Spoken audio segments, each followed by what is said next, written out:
ফোনটা দিয়ে আসার সময় একটুর জন্য লক্ষ্য করলাম ছেলেটা বড়টা হা করে তাকিয়ে আছে আমার দিকে, সঙ্গে বাকি সব আত্মীয়রা।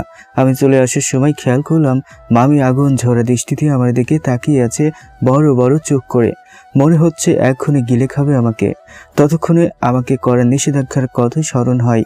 নিজের ভুল বুঝতে পেরে নিজেকে অপরাধী মনে হচ্ছে, আর ভয়ও পাচ্ছি। না জানি আজ কপালে কি আছে আমার। কিছুক্ষণ যেতে না যেতেই মামি এসে আমার চুলের মুঠিতে ধরে গালে ঠাস ঠাস করে 4টা থাপ্পড় মেরে বসে। এরপর ধাক্কা দিয়ে ফেলে দেয় এবং মারতে শুরু করে। এদিকে আমি চিৎকার করতে গিয়েও করতে পারছি না।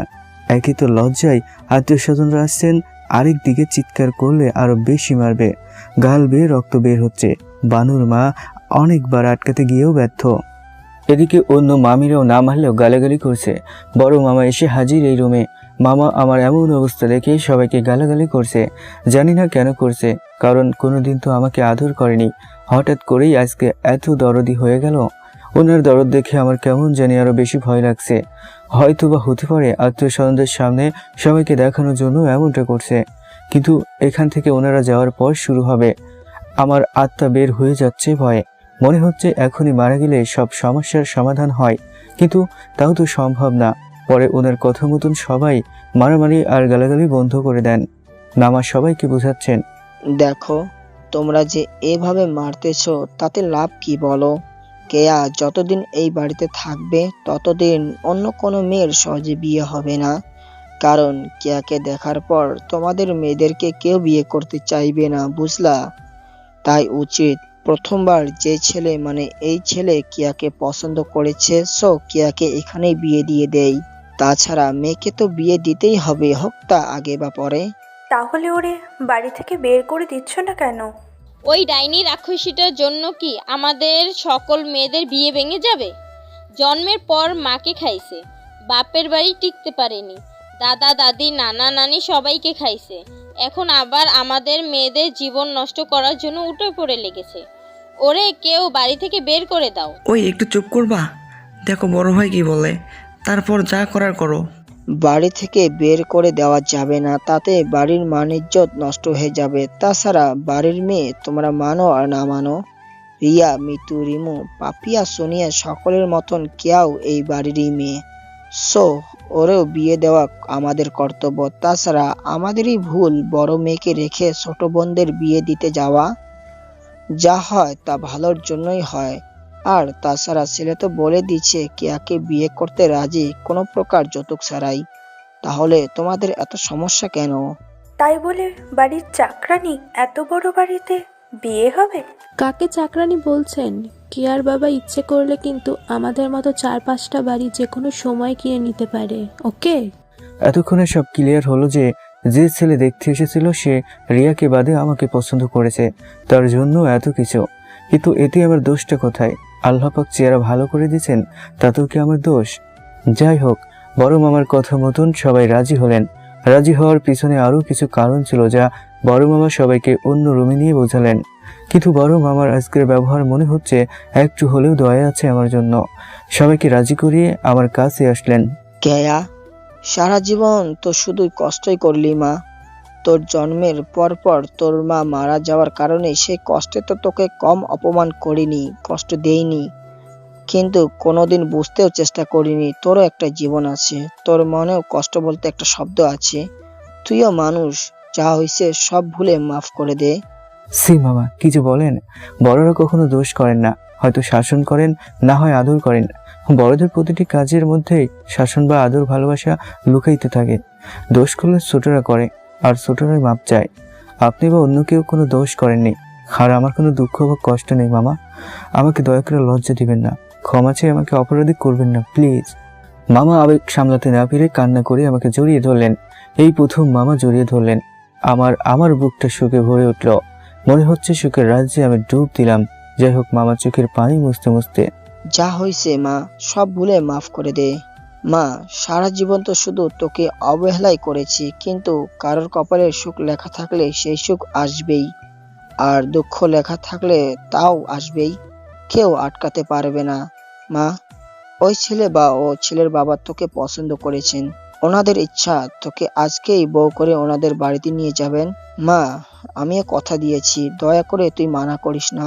আমাকে কখনোই মামা বা অন্য কেউ আদর করেনি, আদর করে কাছে টেনে নেয়নি, কেউ ভালোবাসেনি, ভালোবেসে কিছু চায়নি। যখন দরকার পড়তো তখন এমন ভাবে ডাকতো মনে হয় কোনো কুকুরের বাচ্চাকে ডাকছে। আজ এতটা ভালোবাসা আমি ফিরিয়ে দিতে পারিনি। কোনো প্রকার পূর্ব প্রস্তুতি ছাড়াই বিয়েতে রাজি হয়ে যাই। যদিও বিয়ে কি সেই বিষয়টাই আমি জানি না তেমন একটা, তবুও বড় মামার আবদার রক্ষা করতে রাজি হয়ে যাই। তবে এতটুকু বুঝতে পারছি, বিয়ে হলে আমাকে আমার স্বামীর বাড়ি চলে যেতে হবে। নতুন সংসার, নতুন কিছু।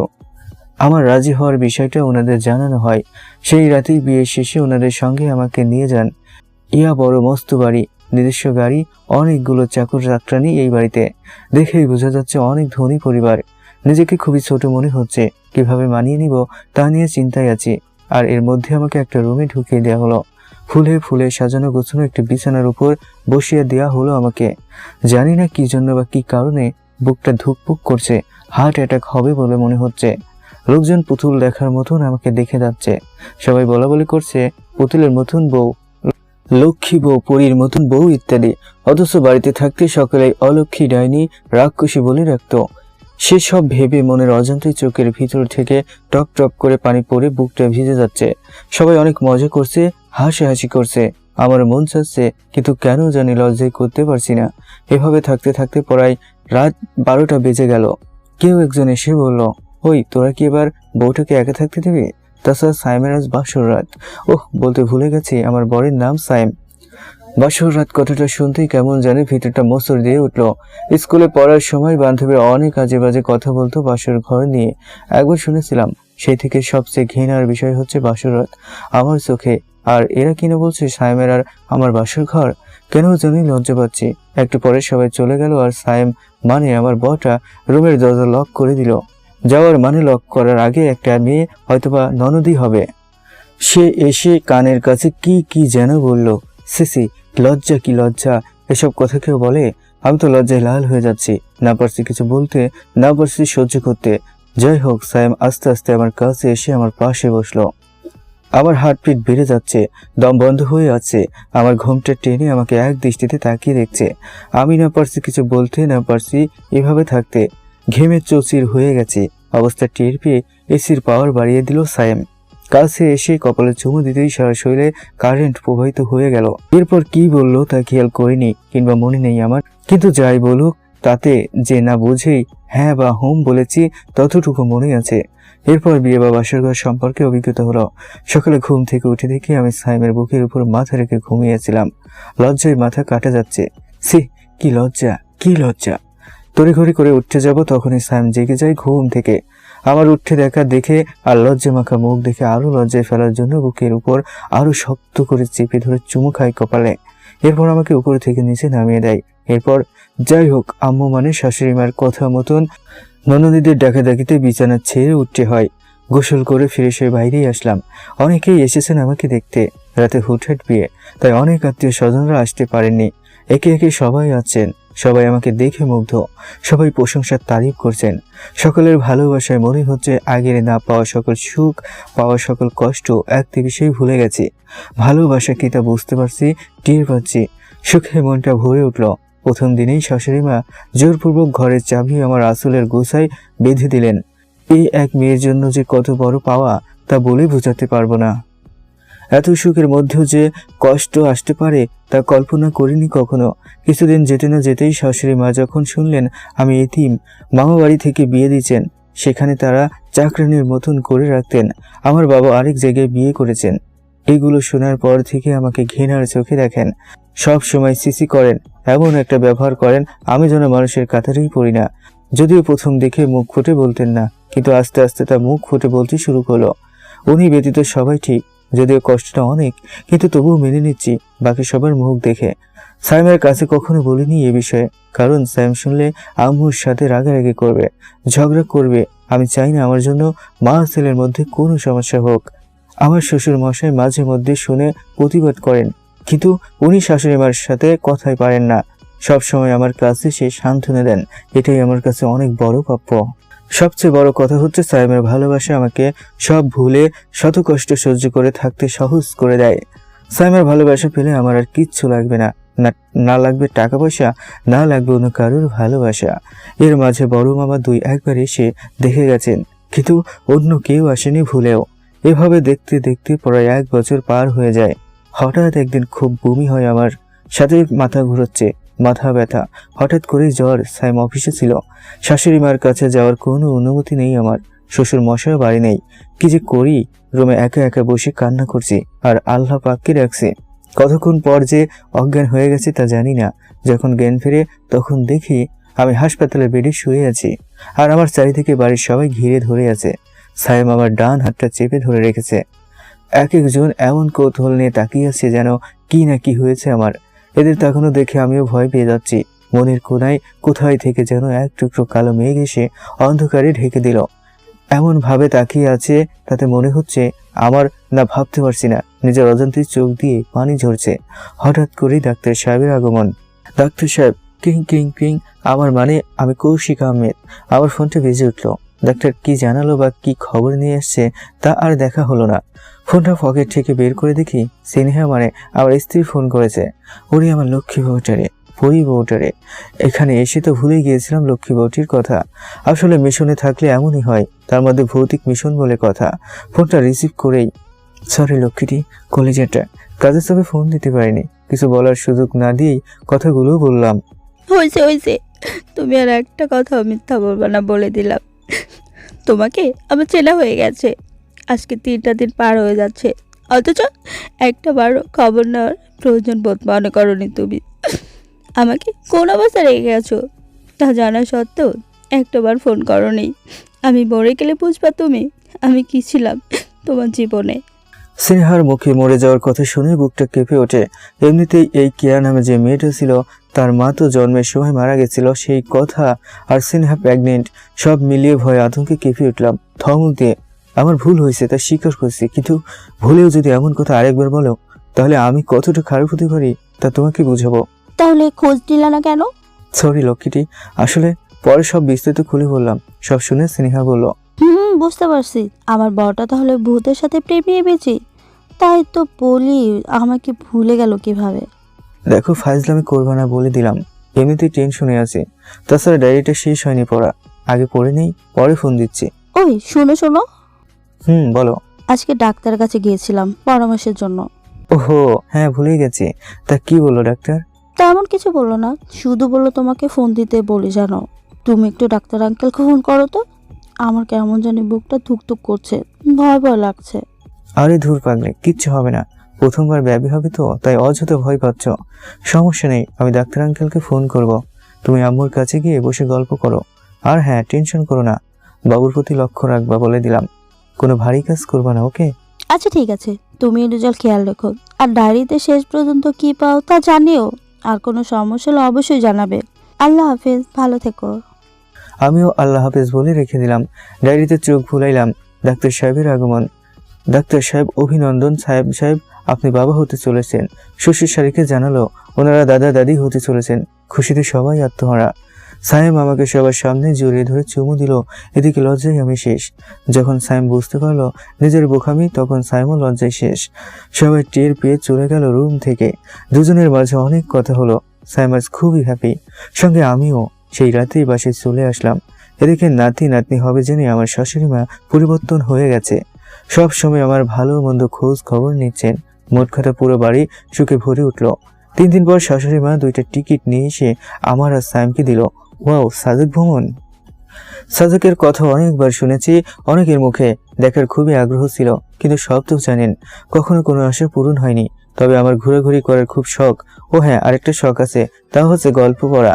আমি সময় পেলেই আমার মামাতো বোন বা ভাইদের সংগৃহীত গল্পের বইগুলো পড়তাম, যদিও এর জন্য অনেক বকা শুনতে হয়েছে। আরেকটা শখ, সেটা হচ্ছে ডায়েরি লেখা। আমার প্রতিদিনের ঘটে যাওয়া ঘটনাগুলো একটা ডায়েরিতে লিখে রাখি, যেমন এখনো লিখছি। যাই হোক, শাশুড়ি মা আমাকে আর সাইমকে ডেকে টিকিট দিয়ে বললেন, বৌমা, তোমরা বিয়ের পর তো কোথাও ঘুরতে যাওনি এখনো পর্যন্ত, তাই নাতি নাতনি আসবে সেই খুশিতে আমার পক্ষ থেকে তোমাদের জন্য ছোট্ট একটা উপহার।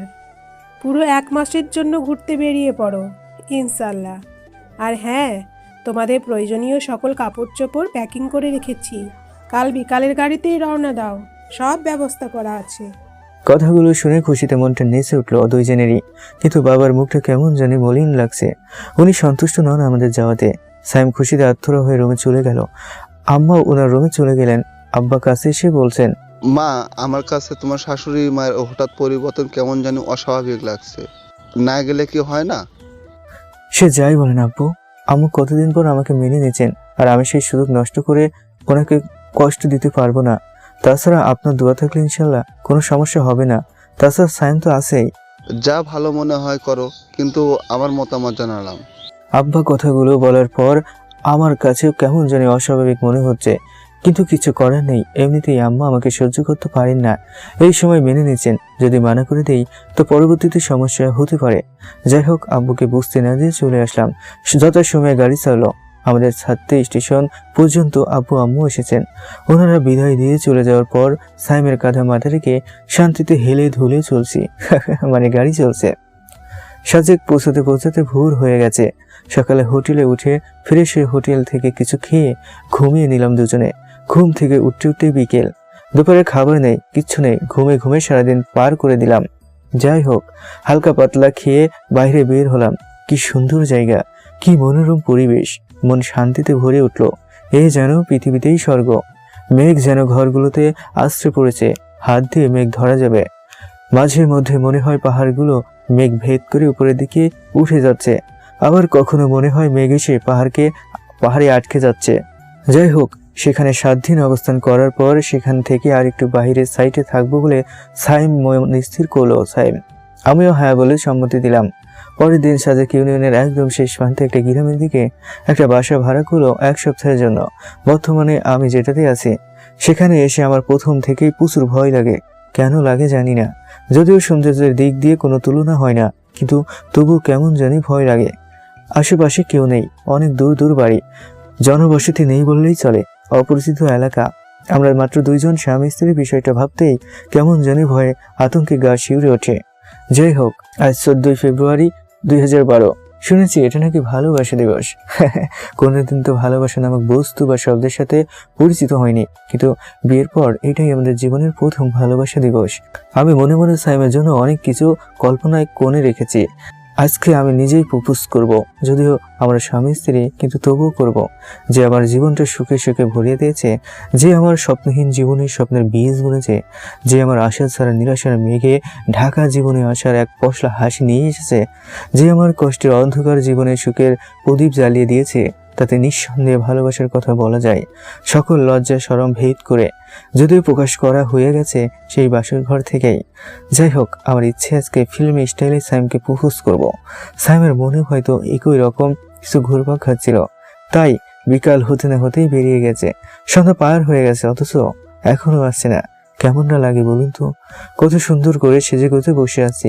নীল শাড়ি পরেছি, কালো টিপ দিয়েছি, খোপায় দিয়েছি ফুল। আজ নিজেকে নিজেই দেখেই হিংসা হচ্ছে, বিধাতা এত সুন্দর করে বানালো কেন? যাই হোক, অপেক্ষার সময় কাটে না। বিরক্ত হয়ে বসে বসে ডায়েরির কাজটা এগিয়ে রাখছি। সাইম আসলে ভিতরে রুমে নিয়ে গিয়ে হাঁটু গেড়ে প্রপোজ করব ফুল দিয়ে। ফুলটাও রেখে দিছি যত্ন করে। এর মধ্যেই কলিং বেল বেজে উঠলো। এই তো সাইম আসলো বুঝি। আচ্ছা, আপনাদের সাথে পরে কথা হবে, আগে মহারাজকে রুমে নিয়ে প্রপোজ করি, তারপর।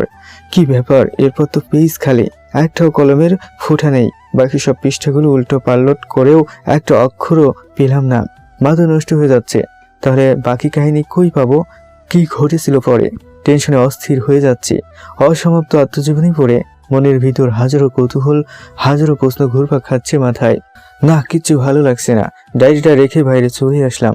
20 মিনিটের মতন হাঁটলে কয়েকটা টং দোকানের মতন বাজার পাওয়া যায়।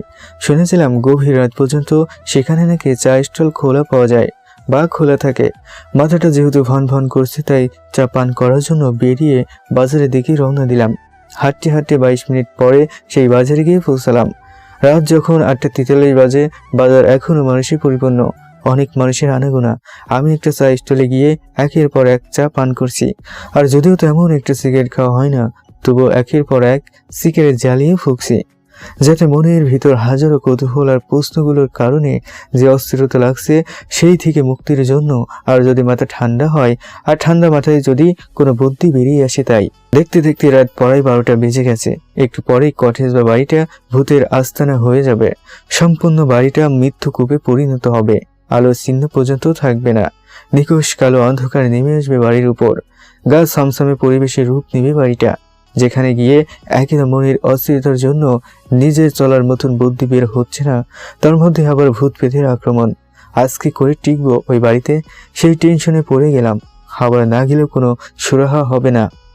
আস্তে আস্তে বাজারে লোকজন বাড়ির দিকে যেতে যেতে বাজার প্রায় শূন্য হয়ে গেছে। গুটি কয়েক মানুষের আনাগোনা দেখা যাচ্ছে বাজারের ভিতর। যে কয়েকজন আছে তারাও বাড়ি ফেরার প্রস্তুতি নিচ্ছেন। দোকানিগুলো দোকান গোছানো শুরু করছে। এখন আমারও উঠতে হবে। যে চা স্টলে আড্ডা দিচ্ছিলাম সেখানে আরো 3-4 জন কাস্টমার ছিল। মাত্র উঠে রওনা দিব, সেখান থেকে একজন, স্যার কিছু না মনে করলে একটা প্রশ্ন করব। ওই 3-4 জনের মধ্যে একজন ভদ্রলোক কথাটা জিজ্ঞেস করলেন। জি হ্যাঁ বলুন, কি বলবেন? আপনাকে তো এই গ্রামের মানুষ মনে হচ্ছে না, তাছাড়া এর আগে দেখেছি বলে মনে হচ্ছে না। তাহলে আপনি কি কোনো বাড়িতে মেহমান হয়ে এসেছেন? ওহ, এই কথা? না ভাই, আমি কোনো বাড়ির মেহমান নই। তাহলে স্যার আপনি কি এখানে ঘুরতে এসেছেন? ঠিক তাও না, তবে কিছুটা ওই রকমই। এবার দোকানি মুখ খুললেন। স্যার আপনার কথাগুলো কেমন জানি রহস্যময়। সত্যি করে বলুন তো, আপনি কে আর কোথা থেকে এসেছেন? রহস্যের কিছু নেই। আমি এখানে একটা কেস নিয়ে এসেছি। আমি ঢাকাতে ডিবি পুলিশের চাকরি করি। ডিবি পুলিশের কর্মকর্তা শুনে সবাই ভয়ে আতঙ্কে জড়সড় হয়ে গেছে। ভয়ে তাদের সান্ত্বনা দিয়ে, নির্ভয় দিয়ে। ভয় ভর কিছু নেই। আমি ভিন্ন ধর্মী একটি কেস নিয়ে এই এলাকায় এসেছি। আপনাদের গ্রামের ওই দিকের কটেজটার দিকে আঙ্গুল তুলে হাত ওই দিকে দেওয়া রেখেই সবগুলো চোখ বড় বড় করে কপালে তুলে হা করে তাকিয়ে দেখছে। যে বাড়িটা আছে সেই বাড়িতে নাকি যে যায় বা থাকে সেই নাকি মারা যায়, কিংবা এমন কোনো সমস্যা হয় তাতে কি হয়েছে বা কি ঘটে তা বলুন মতন অবস্থা থাকে না। তাই ওই বাড়িটা নিয়ে তদন্ত করতে এসেছি। আমার কথাগুলো শেষ না হতেই 2 জন দৌড়ে পালালো। এখন আছে একজন দোকানি আর 2 জন যে প্রথমে কথা বলছিল, আরেকটা ব্যক্তি যে প্রথম থেকে নির্বাক হয়ে কথা শুনছেন। এমন ভাবে শুনছেন মনে হচ্ছে কোনো রূপকথার গল্প বলছি, আর উনি তো মুখস্থ করবেন। স্যার আপনার মাথা কি খারাপ? আপনি জানেন না ওটা ভূতের বাড়ি, ডাইনি, রাক্ষসী, পিশাচিনীদের আতুর ঘর ওটা। আর আপনি কিনা ওই বাড়ির তদন্ত করতে এসেছেন? স্যার বাড়ির ছেলে বাড়ি ফিরে যান। তাছাড়া জীবনে বেঁচে থাকলে অনেক কেস নিয়ে তদন্ত করতে পারবেন, কিন্তু যদি মরে যান তাহলে যতটুকু চিন্তা করেছেন ততটুকুতেই সীমাবদ্ধ থাকেন। সামনে এগিয়ে যাওয়ার পরিকল্পনা করেন না স্যার। রাত তো দূরের কথা, দিনের আলোতেও 4-5 জন ওইদিকে যাওয়ার সাহস করে না। আর আপনি তো একা একা, তাও গভীর রাত। আচ্ছা স্যার, যা হয় ভালোর জন্য হয়। ভাগ্য ভালো যে আমাদের কাছে বলেছেন। আপনার আর ওই বাড়ির বিষয়ে চিন্তা ভাবনা করতে হবে না। আপনি বরং আমার সাথে এখানে আমার দোকানে থাকেন, সকাল হলে বাড়ি ফিরে যাবেন। এক একজনের এক এক মতামত শুনে কান ঝালাপালা হয়ে যাচ্ছে। বুঝতে পারছি সবার মনে বাড়িটা নিয়ে প্রচুর ভয় আর আতঙ্ক কাজ করেন। তবুও দেখেন, পৃথিবীতে আমি একমাত্র আল্লাহ পাক ছাড়া আর কারোর উপর ভয় করি না। আর আল্লাহ পাক সাথে থাকলে ইনশাল্লাহ কোনো সমস্যা হবে না। স্যার আপনার কথায় যুক্তি আছে, তাই বলে জেনে শুনে আগুনে ঝাঁপ দিয়ে যদি বলেন আল্লাহ পাক বাঁচাবেন, তাহলে কি হলো? দয়া করে পাগলামো করবেন না। আপনি শিক্ষিত মানুষ, সরকারি চাকরি করেন, সব কিছুর সায়েন্স আর যুক্তি দিয়ে বিচার করার চেষ্টা করেন, কিন্তু সায়েন্সের বাহিরেও অনেক কিছু ঘটে দুনিয়াতে, যা কোনো যুক্তি দিয়ে সম্ভব করা সম্ভব না। দেখেন, আমি ওই বাড়িতে আজ বাদেও গত 2 রাত কাটিয়েছি একা একা, আর এখানে আসছি তাও ওই বাড়ি থেকেই আছি। কথাটা বলতে দেরি, সামনের সবার দৌড় দিতে দেরি হলো না। দোকানি দোকান রেখে প্রথম ব্যক্তি বাজারের ব্যাগ রেখেই দেশোট এক দৌড়ে অন্ধকারের মধ্যে চোখের আড়াল হয়ে গেল। কি আশ্চর্য বিষয় হলো, যে ব্যক্তি এখন পর্যন্ত কোনো কথা বলেনি সে এখনো আগের মতন চুপচাপ বসে হা করে সব শুনছেন। বিষয়টা কেমন যেন লাগলো আমার কাছে। এমন ভাবে তাকিয়েছে যা বিব্রতকর ব্যাপার। যাই হোক, সবাই যেহেতু চলেই গেছে ভয়ে, এখানে আর থেকে কি করব? তাছাড়া যে সামনে আছে সে তো কোনো কথাই বলে না, হয়তো বোবা, কানে শুনে না, কথা বলতে পারে না। যাই হোক, আমি সেখান থেকে উঠে বাড়িটার দিকে রওনা দিলাম, কিন্তু সত্যি বলতে বুকটা ধুকপুক করছে। একে তো এক একজনের ভয়ের অবস্থা দেখে নিজেও ভয় পাচ্ছে। হাজার হলেও মানুষ তো, আরেকদিকে রাত তো অনেক, তার মধ্যে পাহাড়ের রাস্তা, বন জঙ্গলের ভিতর দিয়ে যেতে হবে, পাশ ছিটকে গেলেই জীবন শেষ। তার মধ্যে যেহেতু হেঁটে যেতে হবে, সাপ পোকা বা অন্য কোনো জীবজন্তুর ভয় তো আছেই। তাছাড়া যেহেতু পাহাড়ি এলাকা, তাই শান্তিরক্ষী নামক কিছু মানুষ নামের অমানুষ আছে, যারা আইনের লোক পেলে তাকে আর জ্যান্ত রাখে না। কিন্তু যতই ভয় পাই, সত্যি যাচাই বাছাই করতে তো যেতেই হবে। আস্তে আস্তে হেঁটে যাচ্ছি পাহাড়ি রাস্তা ধরে, মোবাইলের ফ্ল্যাশ জ্বালিয়ে। চারিদিকে ঝিঝি পোকার ডাক কানের ভিতর দিয়ে ঢুকে কলেজাতে আঘাত করেছে। হঠাৎ হঠাৎ শিয়াল বা অন্য কোনো প্রাণীর বিকট শব্দ, আত্মা বেরিয়ে যাবে অবস্থা।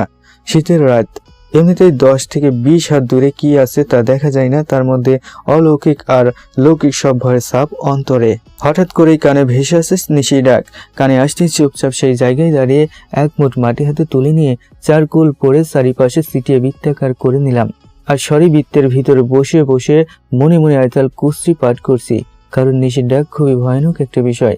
যাকে উদ্দেশ্য করে ডাকা হবে তার কানে পৌঁছালে সে আস্তে আস্তে তার কবজায় চলে যায়, আর তার ডাক অনুসরণ করে যেখানে নিয়ে যাওয়ার কথা সেখানে চলে যায়, আর গেলে সেখানে তাকে মেরে ফেলা হয়। তাই আপাতত নিজেকে সেভ করে নিলাম। যখন শব্দ বন্ধ হয়ে গেল তখন আবার হাঁটতে শুরু করলাম। এবার আর নিশির ডাক না শুনলেও নতুন একটা বিষয় লক্ষ্য করলাম। কেউ একজন আমাকে ফলো করছে, আমার পিছু পিছু কেউ একজন হেঁটে আসছে। ভালো করে কান পেতে বিষয়টা নিশ্চিত হলাম, কিন্তু কে সে বা কি সে? এমতো অবস্থায় পিছনে তাকানো এড়িয়ে চলতে হয়, তাই পিছনে ফিরে তাকালাম না। কিন্তু এভাবে তো চলা যায় না, তাই একটা ঝোপ বুঝে দৌড়ে সেখানে ঝোপের আড়ালে লুকিয়ে রইলাম, মোবাইলের ফ্ল্যাশ অফ করে।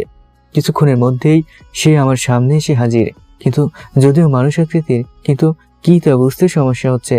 একে তো মেঘে ঢাকা রাত, তার মধ্যে নিকষ কালো অন্ধকার, ঝোপঝাড়, তাই ঘুটঘুটে অন্ধকারে নিজের শরীরে দেখা যায় না। সেখানে তো যাই হোক, সে বুঝে ওঠার আগেই মোবাইলের ফ্ল্যাশ অন করে সে জিনিসটার মুখে ফেললাম, আর তাতে স্পষ্ট বুঝতে পারলাম সেটা ওই মানুষটার, যে দোকানে চুপচাপ বসেছিল, কোনো কথাবার্তা বলতো না। তখন থেকেই কেমন জানি সন্দেহ হচ্ছিল আমার। আর এখন চুরি করে পিছনে পিছনে যাওয়া, বিষয়টা মোটেও সুবিধাজনক লাগছে না। কোমরে থাকা পিস্তলটা বের করে লোকটার দিকে তাক করে ধরতেই মাটিতে পড়ে পা ধরে কান্নাকাটি শুরু করলো। স্যার, দয়া করে ভুল বুঝবেন না, আপনি যা ভাবছেন আমি তা নই। আমি মূলত আপনার কথাতে কৌতূহলবশত আপনার সাথে সাথে পিছু নিয়েছি। আসলে কি ঘটে তা দেখার আগ্রহ বেশি আমার মধ্যে, কারণ আগের ঘটনাতেও আমি সাক্ষী ছিলাম যখন এই ঘটনার সূত্রপাত হয়। আপনার কথা শুনে আমার মনে হচ্ছিল আপনি খুব সাহসী, আর আপনি এর একটা বিহিত করতে পারবেন। এর জন্য লোকটার কথা শুনে মনে হচ্ছে আমি যা ভাবছিলাম আসলে তা ভুল ছিল। কিন্তু কি এমন সূত্রপাতের কথা জানে? আমার মনে হচ্ছে এর থেকে কোনো একটা ক্লু পেলে পেতেও পারি। তাই লোকটাকে জোর করে ধরলাম। লোকটা বলল, আগে ওই বাসায় আমাকে নিয়ে যান আপনার সাথে। আমার খুবই শখ ওই বাসায় থাকবো, তাতে আমার মরণ হোক বা না হোক। কিন্তু কেমন জানে একা যেতেই পারি না, ভয় করে, আমার ইচ্ছেও করে। লোকটাকে নিয়ে হাঁটছি, সোজা কটেজের গেটের সামনে আসতেই ভয়ঙ্কর এক শব্দ কানে ভেসে আসলো।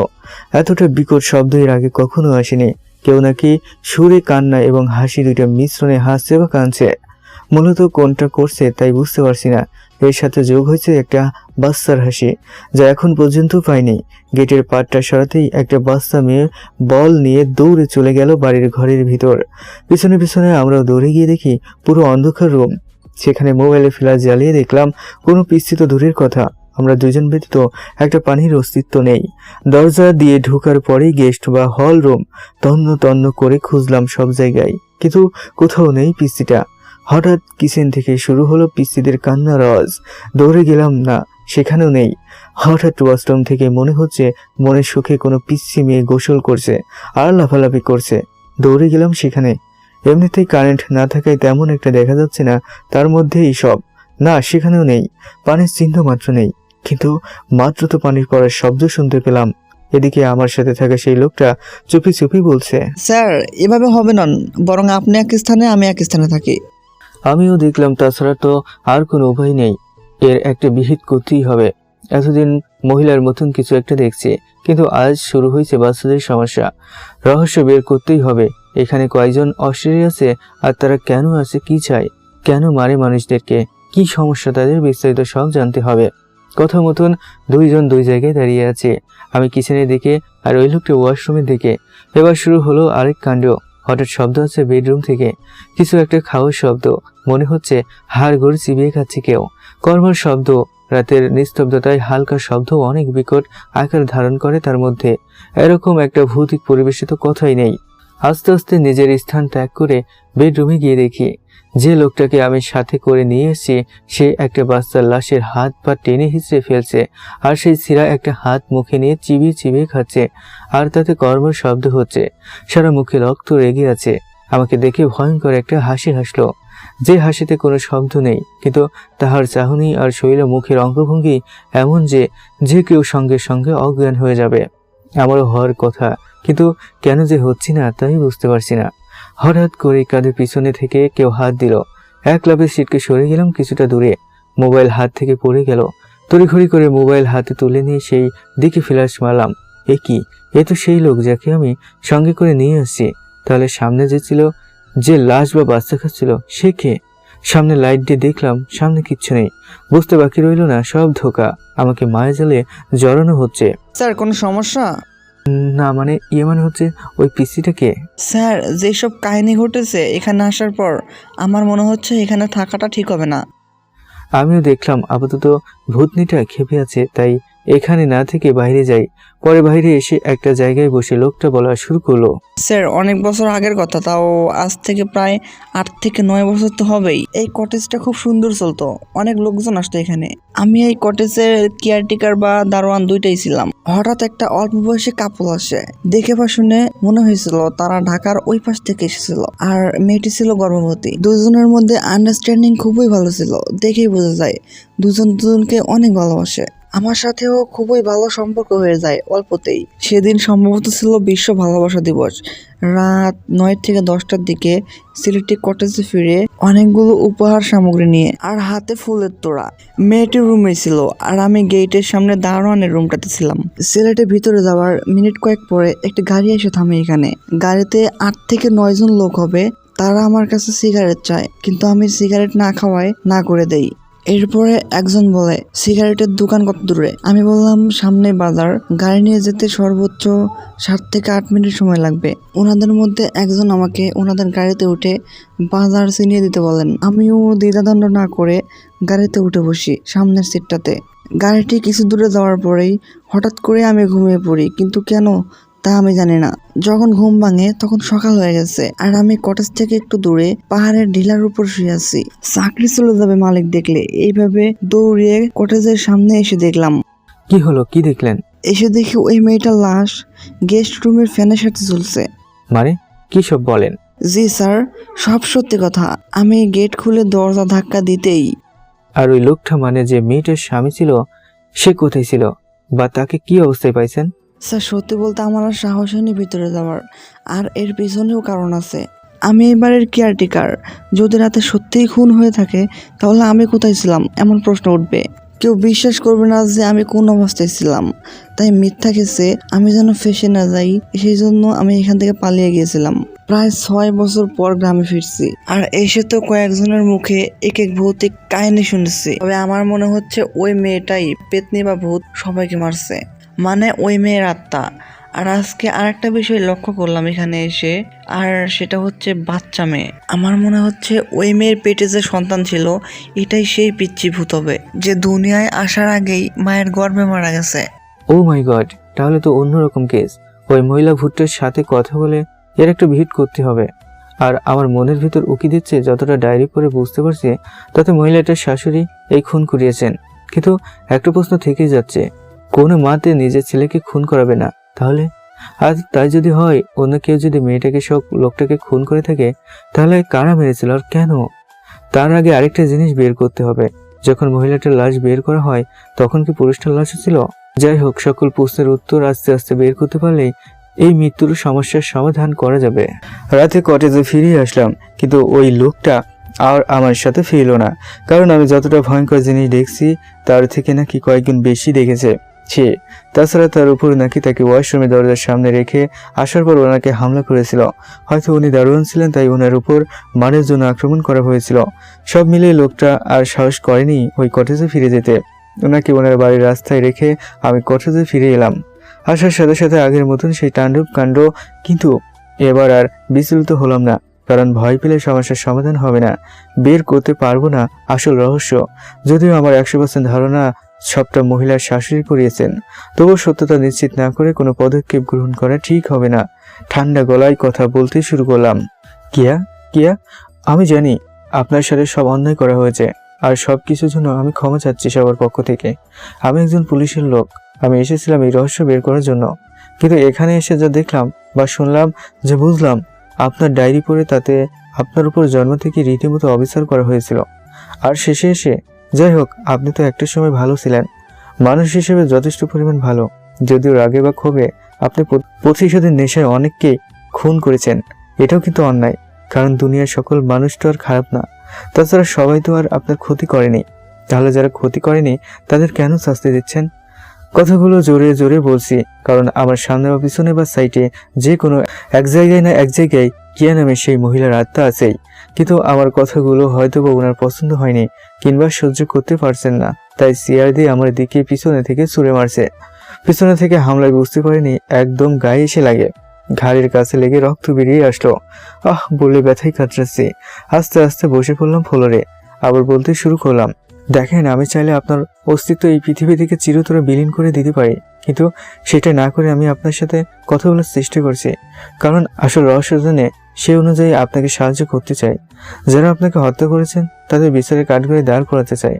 আমি চাই আপনি এবং আপনার মেয়ে, আচ্ছা নিজের কথা বাদ দেন, আপনার মেয়ের হত্যার বিচার, আপনার স্বামী সাইম হত্যার বিচার তো আপনি করতে দিবেন নাকি? এভাবে শত শত মানুষকে হত্যা করলেও আপনি তো আসল খুনিকে মারতে পারছেন না, তাদের তো বের করতে পারছেন না।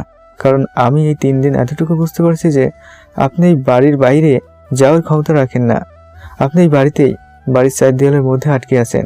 প্লিজ, আপনি একটু সাহায্য করলে আমি আপনাদের হত্যার প্রতিশোধ নিতে পারবো ইনশাল্লাহ। কোনো প্রকার রেসপন্স পাচ্ছি না, তবে আর কেন অসুবিধাও হচ্ছে না, কোনো শব্দ বা ভয় দেখানোর মতন কোনো সমস্যা হচ্ছে না। এমনকি আমাকে অবাক করে দিয়ে হঠাৎ বিদ্যুৎ চলে আসলো, পুরো ঘর আলোকিত হয়ে গেল। গত কয়েক বছরের মধ্যে আজ প্রথম রাত 12টার পরে এই বাড়িতে বিদ্যুৎ আছে। এদিকে যতটা খুশি লাগছে, অপরদিকে ততটাই কষ্ট হচ্ছে পিছনে ঘাড়ের ব্যথায়। আস্তে আস্তে ব্যথায় নুয়ে পড়লাম, ফ্লোরে শুয়ে পড়লাম বসা থেকে। কখন যে অজ্ঞান হয়ে গেছি জানি না। যখন হুঁশ ফিরে তখন আমি বিছানায় শুয়ে আছি, আর আমার চারিদিকে ওসি সাহেব সহ 8-9 জন কনস্টেবল দাঁড়িয়ে আছে। সবাই কৌতূহল নিয়ে অপেক্ষায় ছিল আমার কখন হুঁশ ফিরে, সেই জন্য। আমার জ্ঞান ফিরে আসায় সবাই খুশি, কিন্তু সবার মনে প্রশ্নের বেড়াজাল ঘুরপাক খাচ্ছে। ওসি তো প্রশ্ন করেই বসলেন, কৌশিক সাহেব, আপনি এভাবে অসুস্থ অবস্থায় মাথায় ব্যান্ডেজ নিয়ে পড়ে আছেন, কি হয়েছিল? ঘাড়ের ব্যান্ডেজ কেন? না কথাটা শুনেই মাথা চক্কর দিয়ে উঠলো। ব্যান্ডেজ মানে? তাহলে কি ভূতে ব্যান্ডেজ পেঁচিয়ে দিল? কি হচ্ছে কিছু বুঝতে পারছি না। ভূতে মারে আবার ভূতে কি ব্যান্ডেজ পেঁচিয়ে দিচ্ছে নাকি অন্য কেউ এসে বিছিয়ে দিল? সভ্যতা নিশ্চিত করতে দৌড়ে ডায়েরিটার কাছে গেলাম যেখানে রেখেছিলাম, আর সেখানে গিয়ে দেখি ডায়েরিটার যে পৃষ্ঠাগুলো সাদা পাতা ছিল সেগুলোতে লেখা, মানে পৃষ্ঠাগুলোতে বাকি কাহিনী লেখা। লেখাগুলো দেখে খুশিতে মনটা নিচে উঠলো। খুশিতে হেসে উঠলাম অট্ট হাসিতে, যা দেখে ওসি সাহেব সহ বাকি পুলিশগুলা ভয়ে জড়সড় হয়ে গেল। ভূত দেখছে বা পাগল দেখছে মনে হচ্ছে ওনাদের ভাবভঙ্গিতে। জিজ্ঞেস করছে কি সমস্যা। আমিও যা মন চাচ্ছে তাই বলে আপাতত তাদের বিদায় করার চেষ্টা করলাম। বাট ওসি সাহেব আমার ব্যান্ডেজ দেখে ওনার সাথে শহরে নিয়ে গেলেন ভালো চিকিৎসা করার জন্য। যদি আমি কোনোভাবেই যাব কিংবা উপর মহলে মানে আমার অফিসারকে ফোন করে সব জানালো, আর এটাও জানালেন যে আমি চিকিৎসার জন্য হাসপাতালে যেতে রাজি হচ্ছি না। আবার কোনো ক্ষতি বা কোনো সমস্যা হলে যেন ওনাদের কোনো দোষ না দেওয়া হয়। এসব শুনে স্যার আমাকে হুকুম করলেন আগে নিজের ট্রিটমেন্ট, পরে বাকি কেস সামলাতে। উপর থেকে নির্দেশ, না মেনে উপায় নেই। হাসপাতালে বেরিয়ে শুয়ে আছি, আমার জন্য স্পেশাল একটা কেবিন বরাদ্দ রাখা হয়েছে। যাক, অনেকদিন পর স্পেশাল কোথাও শুয়ে থাকার সুযোগ পেলাম। এতদিন তো শুয়ে টেনশনে থাকছি, কখন কোথায় থেকে ভূত বা পেতনি এসে হামলা করবে সেই ভয়। আজ নির্ভয়ে শুয়ে ভাবছি ভূতনিটা তাহলে আমার কথা মেনে নিচে, আর মনে হচ্ছে পেতনিটাই আমার ঘাড়ে ব্যান্ডেজ বেঁধে দিয়েছে। মোট কথা সত্যি পেতনিটা ভালো, কিন্তু কি এমন হয়েছিল যার জন্য তাকে মরতে হলো, বা সে খারাপ পেতনি রাক্ষসীতে পরিণত হলো? কথাগুলো মনে হতেই ডায়েরির কথা মনে পড়ে গেল। আসার সময় সঙ্গে করে ডায়েরিটা নিয়ে এসেছিলাম। এতক্ষণ লোকজন, ডাক্তার, নার্স, পুলিশের আনাগোনার জন্য ডায়েরিটা খুলে পড়তে পারিনি কি কি লেখা আছে বা ভূতনিটা কি লিখে রেখেছে। ডায়েরিটা একটু দূরে আমার ব্যাগে রাখা, আপাতত কেউ নেই রুমে, তাই নিজেকে কষ্ট করে ডায়েরিটা আনতে হবে ওইখান থেকে। কিন্তু বেশি আরামে যাওয়া হয় আর কি। খুবই কষ্ট হচ্ছে উঠতে, জানি না আসার আগেও তো শরীর কি ঠিক ছিল, কিন্তু এখনই এত ব্যথা শুরু হলো কিভাবে? তাছাড়া এতক্ষণ এখানে আসার পরেও পর্যন্ত তো ব্যথা করছিল না, তাহলে কি জন্য হুট করে আচমকা এত ব্যথা করছে? না উঠছে যতই কষ্ট হোক আমি যাবো এখানে, যদিও একই রুমেই, মাত্র কয়েক কদম দূরে, কিন্তু আমার কাছে এটা কি কয়েক মাইল দূর মনে হচ্ছে। আস্তে আস্তে ডায়েরিটা নিতে ব্যাগ হাতে নিলাম। ব্যাগ খুলেই অবাক বনে গেলাম। ব্যাগে সবকিছু ঠিকঠাক মতন আছে, কিন্তু ডায়েরিটা ব্যাগে নেই। মুহূর্তের মধ্যে সারা শরীর ঝাঁকি দিয়ে উঠল। মুহূর্তের মধ্যেই সব ব্যথা উধাও হয়ে গেল, হয়তোবা টেনশনে পড়ে। কারণ অতিরিক্ত উত্তেজিত হলে দিন দুনিয়া কোনো কিছু মনে থাকে না। সমস্ত রুম ওলট পালট করে খুঁজতে শুরু করলাম, কিন্তু কোথাও ডায়েরিটাকে খুঁজে পাচ্ছি না। দেখে সবাইকে আনলাম রুমে। সবাইকে রাগান্বিত হয়ে জিজ্ঞেস করলাম কেউ ডায়েরি দেখেছে বা নিয়েছে কিনা, কিন্তু সবার এক বাক্য, কেউ ডায়েরি দেখেও নি, নেয়ও নি, এমনকি জানেই না ডায়েরির কথা। ডিবির চোখ, মনে হচ্ছে না কেউ মিথ্যা কথা বলছে, কিন্তু তবুও রাগ অব্যাহত রাখলাম, যাতে যদি কেউ জানে বা পায় তাহলে যেন স্বীকার করে ভয়ে। কিন্তু কোনো কিছুতেই কিছু হচ্ছে না। এদিকে রাত গভীর হচ্ছে, আমি চাইলেও যেতে দিচ্ছে না বাইরে। আমার একমাত্র উদ্দেশ্য বা লক্ষ্য ওই ভূতের বাড়ি। ওইখানে গিয়ে ডায়েরিটা খুঁজতে হবে। যদিও আমার স্পষ্ট মনে আছে আসার আগে নিজ হাতে ডায়েরিটা ব্যাগে রেখেছিলাম।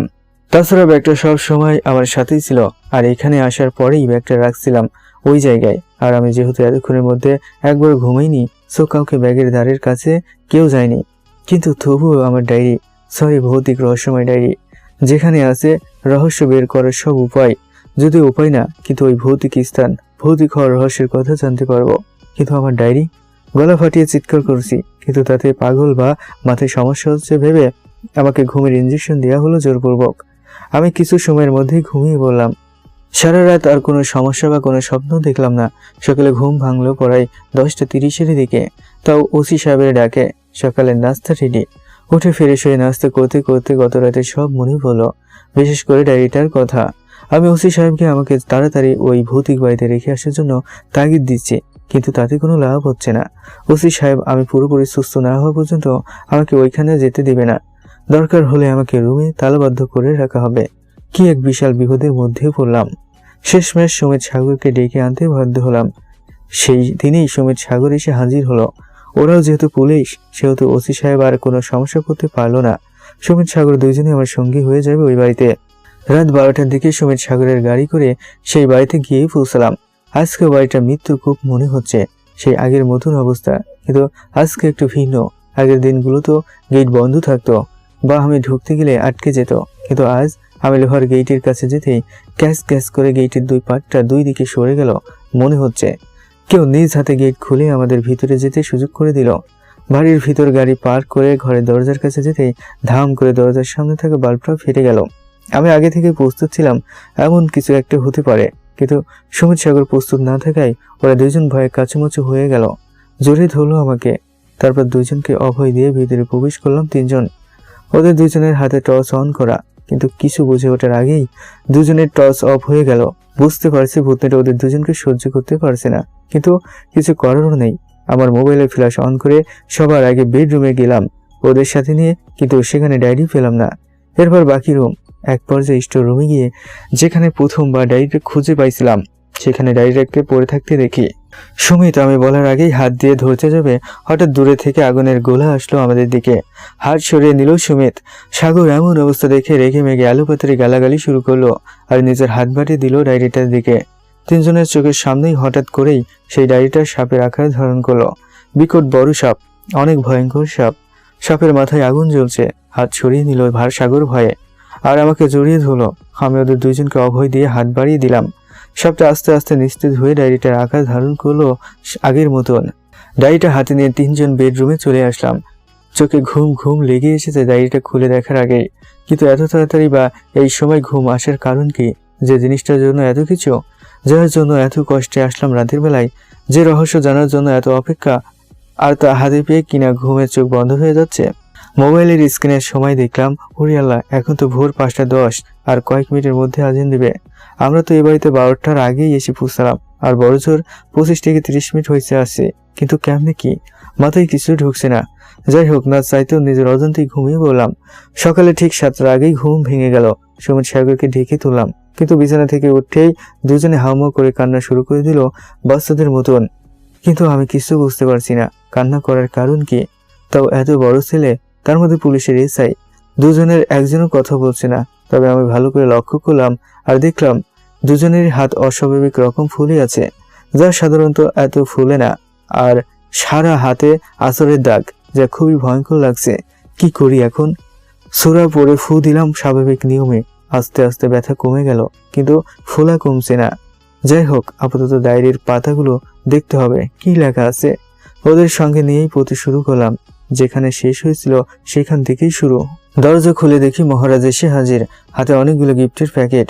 আমি যদিও আগে বুঝতে পারছিলাম যে সে বড় কোনো সারপ্রাইজ দিবেন, কিন্তু এত উপহার কল্পনা করিনি।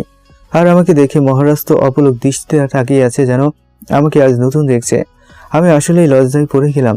লজ্জা কাটাতে হালকা কাশি দিয়ে বেডরুমে চলে গেলাম। আর সেখানে আগে থেকেই দারোয়ান ভাইয়ের সাহায্য নিয়ে কিছু রুম সাজানোর মতন সামগ্রী এনে সাজিয়ে রেখেছিলাম। আমার পিছনে পিছনে আমার লক্ষ্মী বরটা বেডরুমে ঢুকলো। আমি একগুছা ফুল দিয়ে হাঁটু গেড়ে প্রপোজ করলাম। বরটা অবাক হয়ে অনেকক্ষণ তাকিয়েছে আমার দিকে, পুরাই তাজ্জব হয়ে গেছে। এরপর আমাকে জড়িয়ে ধরে তুললো আর আয়নার সামনে নিয়ে পিছনে থেকে জড়িয়ে ধরলো। আমার ঘাড়ের কাছে মুখ এনে কিছু বলতেছে, কিন্তু আমি কোনো কথা শুনতে পাচ্ছি না। শুধু বরটার নিঃশ্বাসের বাতাসের শব্দ শুনতে পাচ্ছি, যা আমাকে পাগল করে দিচ্ছে। আজ কেমন জানি নতুন নতুন লাগছে সব। হঠাৎ বাইরে দরজায় ঠক ঠক করে শব্দ। কিছুটা বিরক্ত হয়ে গেলাম। এখানে চেনা নেই জানা নেই, এত রাতে কারোর কটেজে কেউ এমন ভাবে দরজায় ঠকঠক করে, এই কেমন ভদ্রতা। যাই হোক, বিরক্ত নিয়ে দুজনে এগিয়ে গেলাম। গিয়ে দরজা খুললাম দেখার জন্য কে আসলো। দরজা খুলতে হুড়মুড় করে বুঝে ওঠার আগেই চারজন ভিতরে প্রবেশ করলো, যারা প্রত্যেকেই মদের বোতল হাতে নিয়েছিল। আর সাথে ছিল ছুরি, রশি, লাঠি সহ আরো বেশ কিছু অস্ত্র। আর কিছু বলার সুযোগ না দিয়ে সবার আগে সায়েমকে বেঁধে ফেললো রশি দিয়ে। আমি বাধা দিতে গেলে আমাকে চর মেরে ফেলে দিল। সায়েম বাধা দেওয়ার চেষ্টা করায় আর গালাগালি করায় সায়েমকে মারতে শুরু করলো। একজন গিয়ে আমার চোখের সামনেই সায়েমের গলায় ছুরি চেপে ধরলো আর আমাকে নিয়ে গেল বেডরুমে টেনে হিঁচড়ে।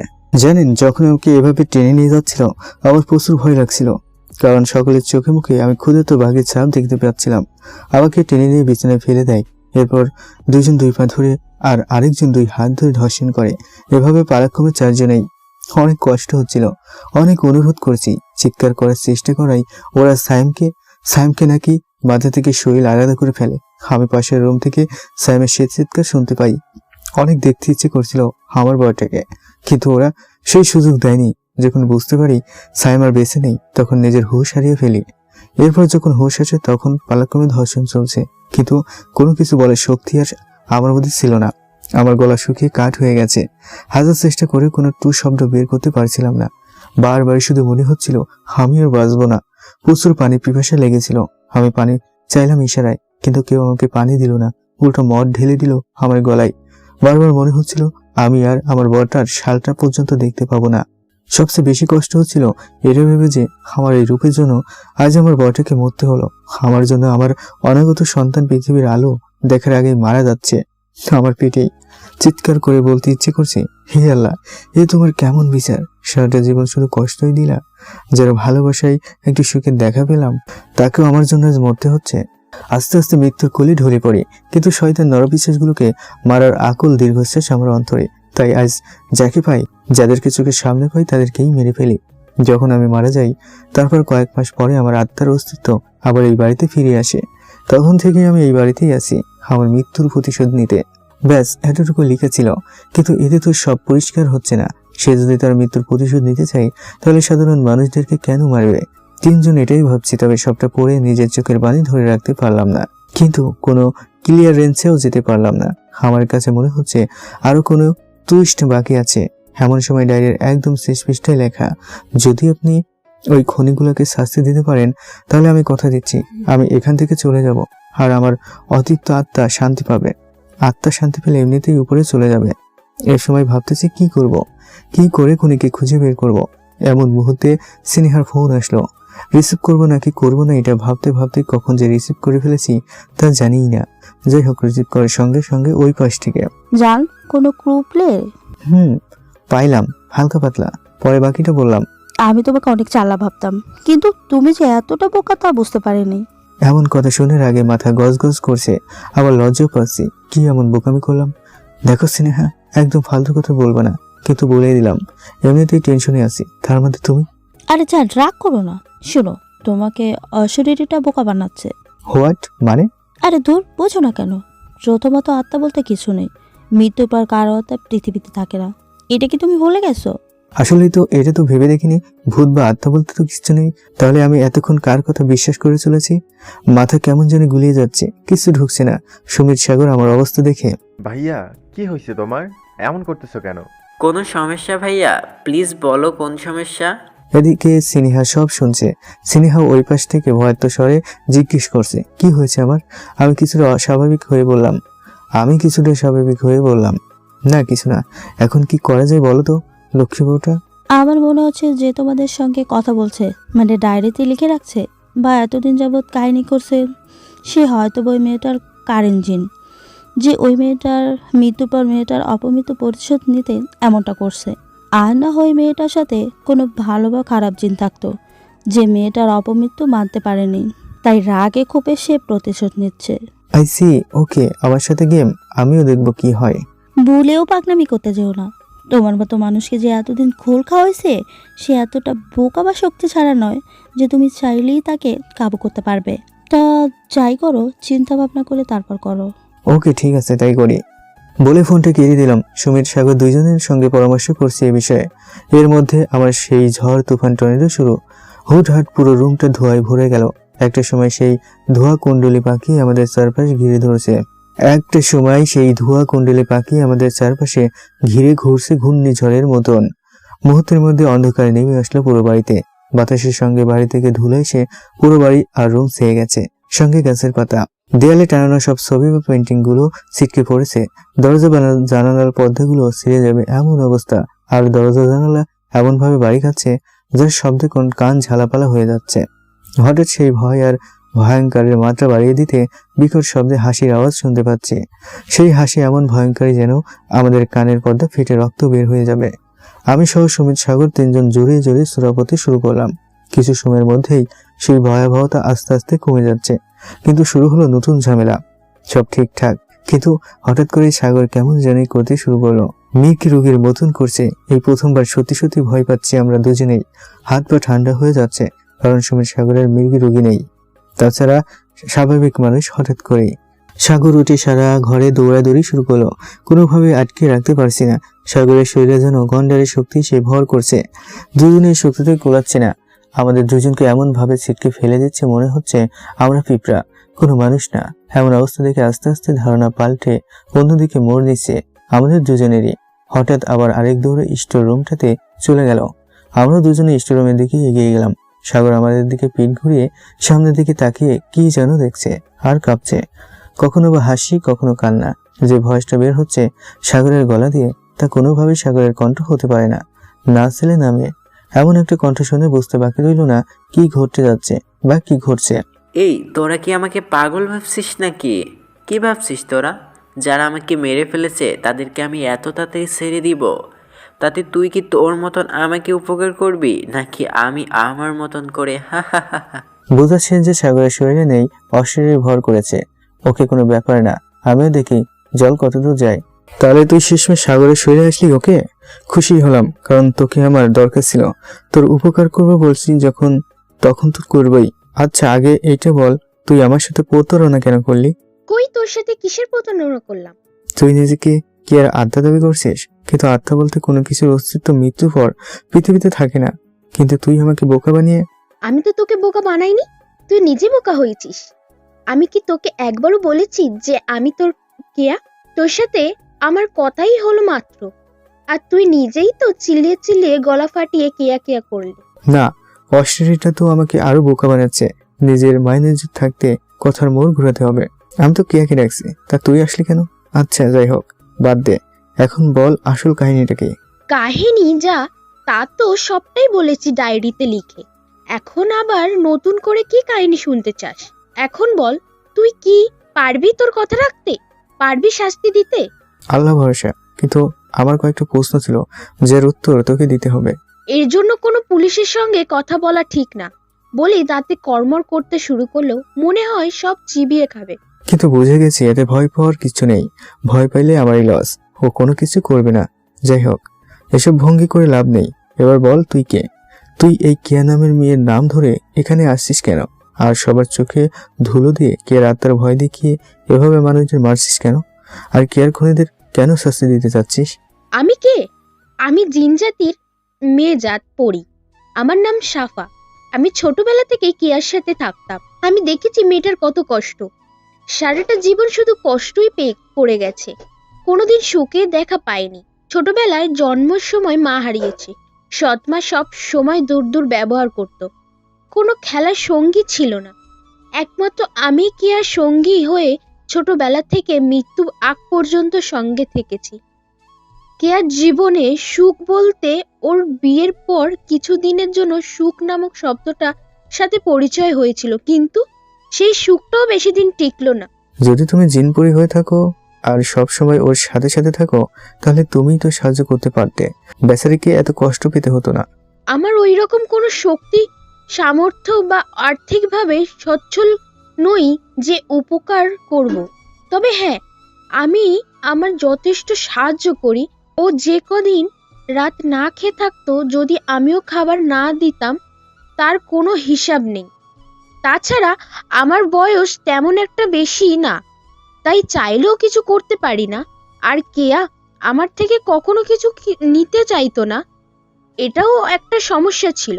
আর আমি কাউকে কেয়ার পরিচয় দিইনি, কিন্তু অনেকেই কেয়ার মৃত্যুর কাহিনী শুনে আর এখানে অন্য মৃত্যু ঘটনা যেগুলো আমি মেরেছি সেসব শুনে সবাই ভেবেছে কেয়াই সবাইকে, মানে কেয়া আত্মহত্যা সবাই মেরে প্রতিশোধ নিচ্ছে। মূলত আমি শুধু একমাত্র কেয়ার প্রতি ভালোবাসার জন্য কেয়ার মৃত্যুর প্রতিশোধ নিতে এইভাবে হত্যা করি। কিন্তু তুমি যদি আমাকে কথা দাও তাহলে আমি আর কাউকে মারবো না, কথা দিচ্ছি। তুমি বোকা বানাইছো। তুমি ডায়েরিতে এমন ভাবে মৃত্যুর কারণ তুলে ধরেছো, ধর্ষণ থেকে হত্যা পর্যন্ত। সেটা কি নিজেকে কেয়া দাবি করা নয়? কতবার বলবো তুমি কেয়া কেয়া বলে, তাই আমি সেই সুযোগটা কাজে লাগিয়েছি। ওকে, সব বুঝলাম, কিন্তু আমার আরেকটা প্রশ্ন আছে। কেয়াকে যখন মারা হলো, মানে ওই সময়টা যখন কেয়া বা ওর স্বামীকে মারা হলো, তখন তুমি কোথায় ছিলে? তখন কেন সাহায্য করলে না? উফ, এত প্রশ্ন! আমি তো আগেই বললাম যে আমি তখন সব থেকে দুর্বল ছিলাম। আর সবচেয়ে বড় কথা হচ্ছে, আমি প্রথম দিকে এই রুমটাতে বন্দি ছিলাম। মানে কেয়া তার স্বামীর সাথে একটু প্রাইভেট ভাবে সময় কাটাতে চাইছিল, তাই কেয়া আমাকে এখানে বন্ধ করে রেখে যেতে, যাতে আমি ওর ওই সময় কাছাকাছি না যেতে থাকি। সবটা দুষ্টুমি ছলে, কিন্তু আমি বা কেয়া দুজনে কেউ বুঝতে পারিনি যে এমন ঘটনা ঘটে যাবে। যদি জানতাম। আমি শব্দ শুনেছি কিন্তু তবুও আসিনি। ভাবছি যখন বের হয়েছি তখন সব শেষ, কোনো অস্তিত্ব নেই। ওদের লাশ পর্যন্ত আমি দেখতে পারিনি, কিন্তু এখানে থাকা পুলিশ সহ সকলের মুখে শুনলাম কে আর নেই। সেই থেকে প্রতিশোধ নিতে এখানে আসছি। এক চুল পরিমাণ সরে যায়নি ওখান থেকে। সে থেকে যে এখানে আসছে তাকে আমি হত্যা করি। মনে মনে ভাবি, সে যদি কেয়ার খুনি হয়ে থাকে। এসব বলতে বলতে অশ্বিনী কান্নায় ভেঙে পড়ল। কি বলবো ভেবে পাচ্ছি না। সুমিতের অবস্থা আরো খারাপ, আর সাগরের শরীরের ভিতরেই তো অশ্বিনীটা ঢুকে আছে। আমি অশ্বিনীটাকে আশ্বস্ত করলাম আমি এর প্রতিশোধ নিব, কিন্তু তার আগে পরে কারো জীবন নেওয়া যাবে না। এই কেস সলভ করতে যা করা লাগবে তাই করব আমরা। দেখেন, আপনার অবস্থা বুঝতে পারছি, কিন্তু আপনি মানুষ হন বা জিন পড়ি, আইন নিজের হাতে তুলে নেওয়ার বা নিরপরাধ মানুষকে হত্যা কোনোভাবেই ঠিক না। আপনি দয়া করে আর কাউকে হত্যা করেন না। সঠিক অপরাধী যদি বেঁচে থাকে তাহলে তাকে শাস্তি অবশ্যই দিব। আমাদের কথাতে শান্ত হলো অশ্বিনীটা, আর সে খুন করবে না সব প্রতিশ্রুতি দিল। তাকে জিজ্ঞেস করা হয়েছিল কাউকে সন্দেহ হয় নাকি হত্যাকাণ্ডের জন্য। নির্দ্বিধায় সে জানালো তার একমাত্র কিয়ার শাশুড়ি ছাড়া আর কাউকে সন্দেহ হয় না। তবে সে শিওর না কিয়ার শাশুড়ি মূল হত্যাকারী নাকি। আস্তে আস্তে নিস্তেজ হয়ে যায় সাগর, আর ওর শরীর থেকে অশ্বিনীটা বেরিয়ে যায়। সাগর ফ্লোরে শুয়ে পড়ে স্টোর রুমে। আমরা দুজন কোলে করে বিছানায় এনে শুয়ে দিলাম। চোখে মুখে পানির ছিটা দিতে জ্ঞান ফিরে আসে। বিছানায় এভাবে নিজেকে পেয়ে স্বাভাবিকভাবেই প্রশ্ন করে সে বিছানায় কখন আসছে, ইত্যাদি ইত্যাদি। বিস্তারিত সব বলার পর তিনজন মিলে পরামর্শে বসলাম কি হতে পারে কেয়ার খুনি, আর কি জন্য খুন করছে। আর কেন এভাবে নরপিশাচের মতো হত্যা করলো? আমার মনে হচ্ছে এই কাহিনীটা সম্পূর্ণটা একটা সাজানো নাটক, আর এটা সবটাই ঘটিয়েছে কেয়ার শাশুড়ি মানে সাইমের মা। আর কেয়াকে দুনিয়া থেকে চিরতরে বিলীন করে দিতে হানিমুনের নামে মিথ্যা নাটক করেছে। আমিও সুমিতার কথায় একমত। আমার মনে হচ্ছে যখনই শুনেছে কেয়ার পেটে বাচ্চা বা কেয়া প্রেগনেন্ট, তখনই আপদ দূর করতে, নিজের মান ইজ্জত রক্ষা করতে এই কাজটি করেছে। তাছাড়া প্রথম থেকেই তো কেয়ার শাশুড়ি দেখতে পারতো না কেয়াকে। আমারও তাই মনে হচ্ছে, কিন্তু একটা প্রশ্ন থেকে যায়, কেয়া কি কেয়ার শাশুড়ি খুন বা হত্যা করবে এটা মানতে পারলেও কোনো মা তার নিজের একমাত্র ছেলেকে তো খুন করবে এটা মানা সম্ভব না। এখানে তো দুইজনেই খুন হয়েছে, সো খুনি অন্য কেউ হবে। দেখো ভাইয়া, খুনিরা ছিল মাদক সেবন অবস্থায়, তার মধ্যে কেয়া ছিল অনেক সুন্দরী, আর সেদিন সেজেগুজে ছিল, যা ডায়েরিটা থেকে জানতে পারছি। আমার মনে হচ্ছে খুনিরা শুধু কেয়াকে খুন করতে এসে কেয়ার রূপ দেখে নিজেদেরকে সামলাতে পারেনি, তাই কেয়ার ওপর ঝাঁপিয়ে পড়েছে। কিন্তু সাইম তো কেয়াকে নিজের চাইতে বেশি ভালোবাসতো, তাই হয়তো বা নিজের বউয়ের সম্মান রক্ষা করে বাধা দিয়েছে, যার জন্য তাকেও খুন করা হয়েছিল।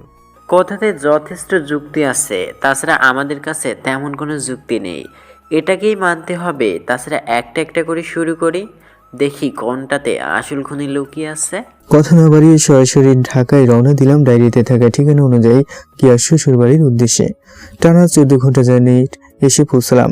কিছু সময় রেস্ট নিয়ে সরাসরি সেই ঠিকানা অনুযায়ী যথাযথ স্থানে চলে গেলাম। কিন্তু এই বাড়িতে তো এই নামে কেউ থাকে না, বা কেউ ছিল না, বা কেউ ছিল যে তাও বলতে পারবে না কেউ। তাহলে কি ভুল ঠিকানায় আসলাম, নাকি সাইমরা ভাড়া বাসায় থাকতো আর সেই 7-8 বছরের পুরনো কাহিনী? কত কি পরিবর্তন হয়ে গেছে। হয়তো ওরাও বাসা ছেড়ে অন্য কোথাও, মানে সাইমের শ্বশুর শাশুড়ি অন্য কোথাও বাসা নিয়ে থাকেন, নাকি মারা গেছেন ওনারা। মাথা ভন ভন করছে। তিনজনেই হতাশ হয়ে বসে রইলাম গাড়িতে। কি করবো এখন, মাথায় কিছু ঢুকছে না। এদের কারো ছবি কিংবা পরিচয় ডায়েরিতে লেখা নেই, আর অন্য কেউ তো চিনছেই না ওনাদের। এমন সময় আমার মাথায় ভালো একটা যুক্তি আসলো, যদিও সাকসেস হব নাকি জানি না, তবে কাজে দিলেও দিতে পারে। যেহেতু কেয়া আর সাইমের কোনো ছবি আমাদের কাছে নেই, তাই